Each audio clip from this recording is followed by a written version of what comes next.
Russian grammar has a reputation for being incredibly complicated, but sometimes it can be surprisingly logical.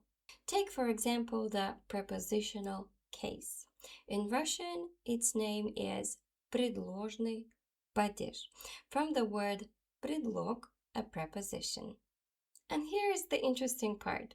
It's called the prepositional case because it is used together with the prepositions. That's it. No mystery, no hidden meaning. The name tells you exactly how it works.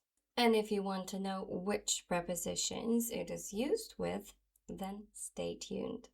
And by the way, hi everyone. My name is Anna. I'll be your guide into the world of the Russian language and culture. So, which prepositions is the prepositional case used with? They are v, in or at, na, on, and o, about. As you can see, the first two are about the location, and the third one is about the topic of a conversation, for example. The prepositional case answers the following questions. В ком, в чем. In who, in what. На ком, на чем. On who, on what. О ком, о чем. About who, about what. Let's take a look at some examples. Я живу в ком, в чем. В Москве. I live in Moscow. Москва becomes Москве. Книга лежит на ком, на чем? На столе. The book is on the table. Стол becomes столе. Мы говорим о ком, о чем? О России. We're talking about Russia. Россия becomes России. Fortunately, the endings are very friendly. Most masculine nouns add «е». Стол – о столе. Город – о городе. Телефон – о телефоне. Feminine nouns ending in «а» change «а» to «е». Москва – о Москве. Школа – о школе. Ручка – о ручке.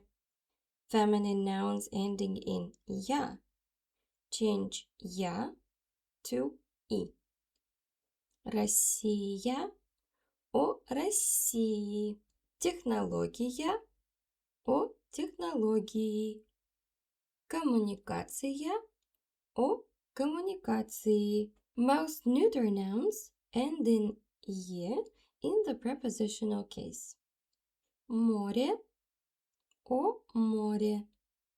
Слово – о слове. Дело – о деле. Of course, there are exceptions to the rules. Like any other language, Russian has exceptions. But they should not bother you at this point. And don't let them scare you. Just learn the most basic patterns for now. The exceptions will come naturally together with practice.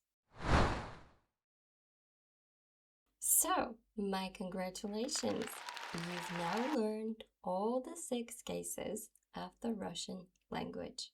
And I hope you've noticed something. Russian cases are not random. Each one has its own job, its own logic, or its own personality, if you like.